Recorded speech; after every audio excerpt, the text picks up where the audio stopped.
Gabadhani waa mucjiso kale oo loogu digayo kuwa Allah ku caasiyay. Lama mid ah dadka kale. Jirkeeda waxa ku xardhan magaca Allah, boqorka labada daarood, if iyo aakhiro, ahna mulkiilaha koonkan iyo waxa ku kornool. Labadeeda dhagood waxa ku qoran magaca Allah subxaanahu wa ta'ala. Kadib dhalashadeedii 2 cisho ka hor ayaa loogu wanqalay magaca Xaliimo Sacdiyo. Lama filaantii liibaanta wadatayna waa lagu suntay.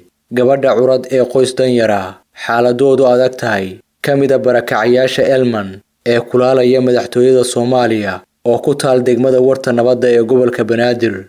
Aragti badan lagama haysan dhalashadeeda iyo awoodda ay gaarka la tahay ee jirkeeda lagu muujiyay. Waxaase qoyskeedu ay ku baraarugeen goortii eedadeed Timiro Aadan Sheekh oo dhuganaysa labadeeda dhagood ay ku aragtay magac la xuso kan ugu qiimaha iyo darajada badan, Allah. Boqolaal qof oo ku nool gobolka Banaadir oo ku soo xoomay gurigooda ayaa ku dhaygagay labadeeda dhagood, kuwaasoo ay uga dhigan tahay maalmaha adduunyadu wacdi iyo waanoha kugu filaadaan. Waa naadir in la arko carruur dhashay iyagoo jirkooda uu ku qoran yahay magaca Allah. Waxaase culimadu ay ku tilmaamaan in Ilaahay ugu talagalay inay addoommadiisu ku cibro qaataan. Cali Yakuubov waxa uu la soo qaangaarayaa mucjiso uu ifka la yimi. 13 sannadood ka hor ayuu ku dhashay dalka Ruushka, iyadoo uu lugtiisa midig ku qoran yahay magaca Allah oo luuqadda Carabiga ku dhigan. Kumanaan xujay muslimiin ah ayaa booqday bishii Oktoobar ee 2009 si ay ugu soo waana qaataan wiilkan mucjisada ah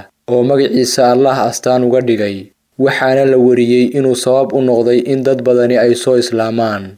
Cali Yakuubov waxa uu ka dhashay qoys diinta Islaamka ku adag oo degan magaalada Dagestan oo ku taal gobolka waqooyi ee Kagasis ee dalka Ruushka, kaasoo saaran xuduudka Chechnya. Muslimiinta gobolka Kagasis ayaa doonaya jamhuuriyad Islaami ah oo ka madax bannaan Ruushka intiisa kale, balse dhowr jeer ayay ciidamada dowladda dagaal la galeen si ay xorriyad u helaan.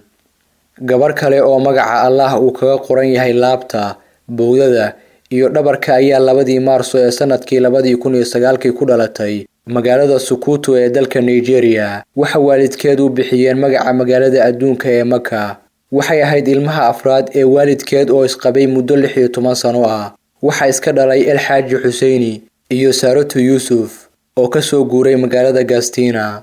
Carruurtan mucjisada iyo xulashada Allah la soo kacaya ayaa culimada muslimiinta oo ka hadlayay waxay soo jeediyeen in si gaar ah ammaankooda loo sugo maadaama Allah ay ka wadaan fariin toos ah. Xaliimo Sacdiyo oo ah qofkii ugu horreeyay oo Soomaaliya inta la og yahay ee magaca Allah lagu arko qaybo ka mid ah jirkeeda, ayaa ka dhalatay qoys sabool ah oo la daalaa-dhacaya waayaha iyo wax la'aanta ku habsatay barakacayaasha abaaraha iyo colaaduhu ay halakeeyeen.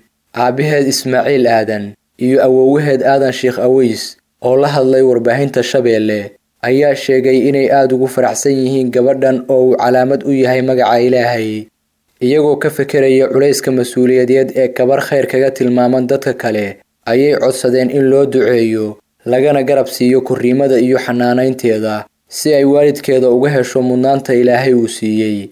Culimadii soo booqday guriga ay gabadhani ku dhalatay ayaa sheegay in qoyskani ay yihiin kuwo Allah uu jecel yahay, iyagoo muhiimadda mucjisada gabadhan uu dhagaheeda ku qoran yahay magaca Ilaahay ku qeexay in loo baahan yahay in addoommada Allah ay ku cibro qaataan mucjisadan.